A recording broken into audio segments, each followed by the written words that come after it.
احمدہ صلی علی رسولہ الکریم اما بعد فاعوذ باللہ من الشیطان الرجیم بسم اللہ الرحمن الرحیم رب اشرح لی صدری ویسر لی امری واحلل عقدۃ من لسانی یفقہوا قولی رب یسر ولا تعسر وتمم بالخیر۔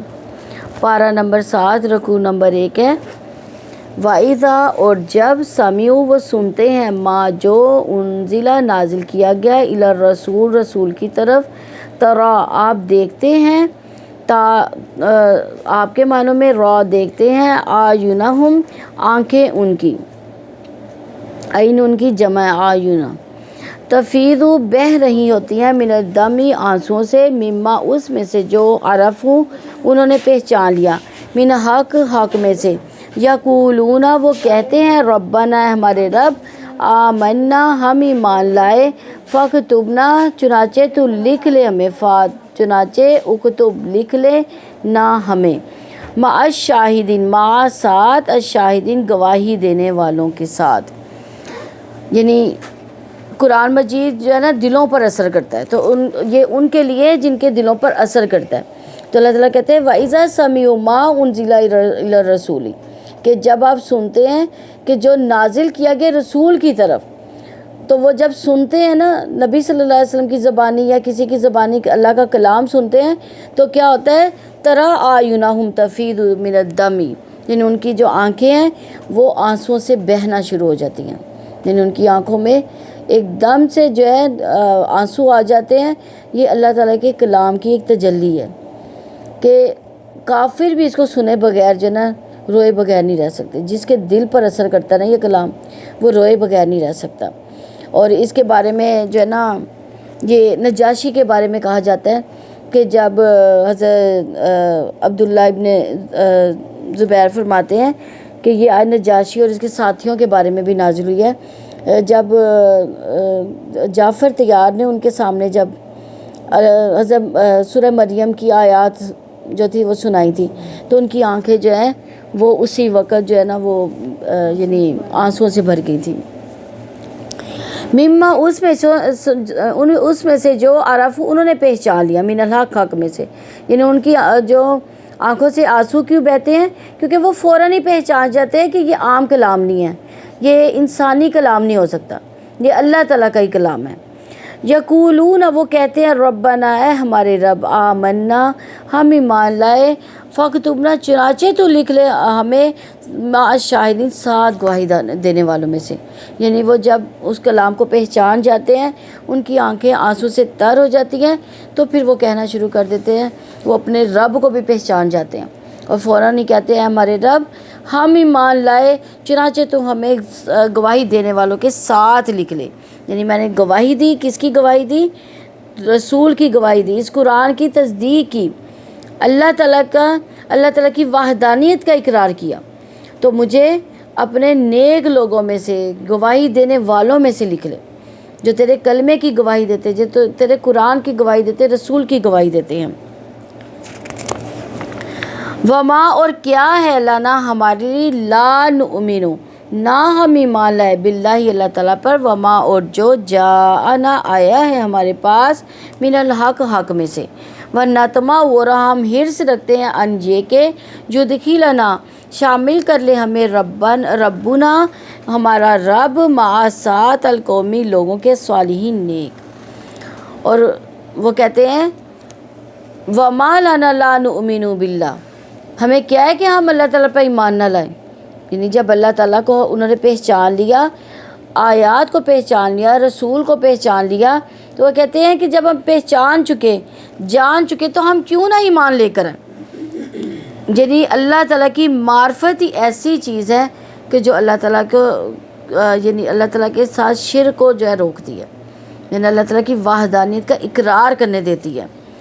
وما جاءنا من حق اور جو آیا ہمارے پاس حق میں سے، نطمع ہم حرص رکھتے ہیں، یعنی جو حق میں سے اللہ تعالیٰ نے ہمارے تک پہنچایا، حق میں سے کیا پہنچایا؟ قرآن پاک اور نبی صلی اللہ علیہ وسلم، تو وہ اللہ تعالیٰ سے کہتے ہیں کہ ہم اس کی حرص رکھتے ہیں کہ ہم حق کو پہچان گئے ہیں، تو ہم اس پر عمل کر لیں اب، جب حق کو پہچان لے، حق کو جان جائے، تبھی ہم عمل کر سکتے ہیں۔ تو اس کے لیے جو ہے یعنی اللہ تعالیٰ کی معرفت حاصل کرنا اور قرآن کا علم حاصل کرنا یہ سب سے زیادہ ضروری ہے۔ جب ہم قرآن کا علم حاصل کر لیتے ہیں تبھی ہم اللہ تعالیٰ کو پہچانتے ہیں۔ اللہ تعالیٰ کے ناموں کے وسیلے یعنی ناموں کو جاننا، ناموں کی جو یعنی ان کے میننگ ہے ان کو جاننا، اس سے ہی ہم اللہ تعالیٰ کی جو پہچان ہے وہ کر سکتے ہیں۔ تو وہ پھر کیا کہتے ہیں، این یدخلنا ربنا مع القوم الصالحین، یہ کہ شامل کر لے ہمیں ہمارے رب نیک لوگوں کے ساتھ۔ پھر ان کو یہ طمع ہو جاتی ہے نا، ان کو یہ لالچ ہوتی ہے کہ ہم ایسے عمل کر جائیں دنیا میں کہ اللہ تعالیٰ ہمیں نیک لوگوں میں شامل کر لے، اور نیکیاں کرنے کے ساتھ ساتھ وہ اللہ تعالیٰ سے دعائیں بھی کرتے ہیں کہ اللہ تعالیٰ ہمیں نیک لوگوں کے ساتھ ہی اٹھانا، نیک لوگوں میں ہی رکھنا، کیونکہ نیک لوگوں کی جو صحبت ہے نا انسان کو برائی سے بچاتی ہے۔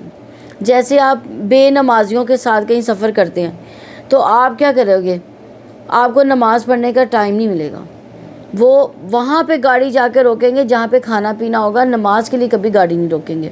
لیکن ایک نمازی یعنی جماعت جا رہی ہے اور اس کے ساتھ آپ جائیں گے تو ان کو یہ فکر ہوگی کہ ہم ایسی جگہ پہ گاڑی روکیں جہاں کھانا پینا بھی کر لیں اور ساتھ میں وہ نماز بھی پڑھ لیں۔ یعنی نیک لوگوں کی صحبت انسان کو سیدھے راستے پہ رکھتی ہے۔ تو ان کی کیا کوشش ہے، وہ اللہ تعالیٰ سے کیا دعا مانگتے ہیں، ہمارے رب ہمیں نیک لوگوں کے ساتھ ہی رکھنا۔ تو دنیا میں بھی نیک لوگوں میں رکھنا اور آخرت میں بھی نیک لوگوں میں ہی اٹھانا۔ فَأَصَابَهُمْ، تو بدلے میں دے گا ان کو، تو اصابہ پہنچے گی یا دے گا، ہم ان کو، اللہ تعالیٰ، بما ساتھ اس کے جو، قالو انہوں نے کہا، جناتن باغات، تجری بہتی ہے، من تحتیہ ان کے نیچے سے، الانہار نہریں، خالدینہ ہمیشہ رہنے والے ہیں، فیہا ان میں، وذالک اور یہ جزاء المحسنین نیک عمل کرنے والوں کی۔ یعنی پھر اللہ تعالیٰ ان کو کیا کرتے ہیں، اللہ تعالیٰ ان کی جو یہ نیکیاں ہوتی ہیں، یعنی وہ دنیا میں بھی نیکیاں کرتے ہیں، دنیا میں بھی طمع رکھتے ہیں کہ ہم نیک لوگوں کے ساتھ شامل ہوں، اور آخرت کے لیے بھی کوششیں کرتے رہتے ہیں۔ تو اللہ تعالیٰ کہتے ہیں کہ اللہ تعالیٰ پھر ان لوگوں کا بدلہ دیتا ہے، بدلہ جو ان لوگوں کو بدلہ دیتا ہے جو دنیا میں کیا کہتے تھے کہ ایسے باغات ہیں جن کے نیچے سے نہریں بہتی ہیں، جنات تجری من تحتہا الانہار خالدینہ فیہا، یعنی اس ایسی باغات ہمیں دے دے جن کے نیچے سے نہریں بہتی ہیں اور ان میں وہ ہمیشہ رہیں۔ یہ دنیا میں انہوں نے اللہ تعالیٰ سے مانگا تھا، تو اللہ تعالیٰ پھر ان کو دے دے گا آخرت میں۔ وذالک جزاء المحسنین، اور یہ کس کی جزا ہوگی، یہ نیک عمل کرنے والوں کی جزا ہوگی۔ کیوں؟ کیونکہ انہوں نے اللہ تعالیٰ کی آیات کو بھی پہچان لیا، رسولوں کو بھی پہچان لیا، اللہ تعالیٰ سے دعائیں بھی کرتے رہے کہ اللہ تعالیٰ ہمیں نیک لوگوں میں سے اٹھانا، اور ایمان بھی اللہ تعالیٰ پر لے آئے، اور حق کو بھی پہچان لیا، اور نیکیاں کرنے میں بھی جو ہے وہ آگے رہیں، اور اللہ تعالیٰ سے دعائیں بھی کرتے رہے کہ اللہ تعالیٰ ہمیں نیک لوگوں میں ہی شامل کرنا۔ تو پھر اللہ تعالیٰ کیا کرے گا، ان کو ان کے نیک عمل کی جزا دے گا۔ کس کی شکل میں دے گا؟ جنت کی شکل میں۔ اور اللہ تعالیٰ کہتے ہیں کہ ہم نیک عمل کرنے والوں کو بہترین جزا دیتے ہیں۔ والذین، جن لوگوں نے کفر کیا، وکذبوا، اور جھٹلایا انہوں نے، بآیاتنا، ہماری آیات کو، اولئک، وہی لوگ، اصحاب الجحیم، دوزخ والے ہیں۔ یعنی ان لوگوں نے جنہوں نے کیا کیا، کفر کیا، یعنی اللہ تعالیٰ کا انکار ہی کر دیا۔ اب ایک یعنی جماعت ہے کہ جس کے آگے قرآن کی تلاوت ہوئی ہے، انہوں نے پہچان لیا، قرآن کو بھی پہچان لیا، قرآن کی آیات کو پہچان لیا، نبیوں کو پہچان لیا انہوں نے، اور انہوں نے ساتھ ہی ایمان بھی لے آئے۔ لیکن اب یہ دوسری جماعت کون سی ہے، انہوں نے سرے سے ہی جھٹلا دیا، اللہ کی آیات کو جھٹلا دیا۔ اور وہ لوگ کیسے لوگ ہیں، یعنی نہ تو انہوں نے دنیا میں عمل کیا، نہ ہی انہوں نے اللہ تعالیٰ کی آیات کو پہچانا، نہ ہی نبیوں کو پہچانا، اس کا بھی انکار کر دیا، اللہ تعالیٰ کا بھی انکار کر دیا۔ تو ایسے لوگوں کے لیے اللہ تعالیٰ کہتے ہیں اولئک اصحاب الجحیم، یہی لوگ دوزخ والے ہیں۔ یعنی کیوں دوزخ والے ہیں؟ کہ انہوں نے ہر چیز جھٹلا دی، جب اللہ تعالیٰ کو پہچان کری انہوں نے پہچانا نہیں، ان کا انکار ہی کر دیا۔ جیسے کہ ابو جہل نے اللہ کے نبی صلی اللہ علیہ وسلم کا انکار کیا تھا، اور کتنے ہی لوگ ایسے تھے۔ اب دیکھیں ایک ہی علاقے کے رہنے والے لوگ تھے، ایک ہی طرح کی بات سنتے تھے، ایک ہی طرح کی سمجھ تھی ان کی، لیکن پھر بھی کچھ لوگوں نے فوراً ہی تسلیم کر لیا نبی صلی اللہ علیہ وسلم کو، اور کچھ لوگوں نے انکار کر دیا۔ تو جو انکار کرنے والے وہ اللہ تعالیٰ کہتے ہیں کہ پھر وہ ان کو میں دوزخ میں ڈالوں گا۔ سبحانک اللہم و بحمدک، نشہد ان لا الہ الا انت، نستغفرک و نتوب الیک۔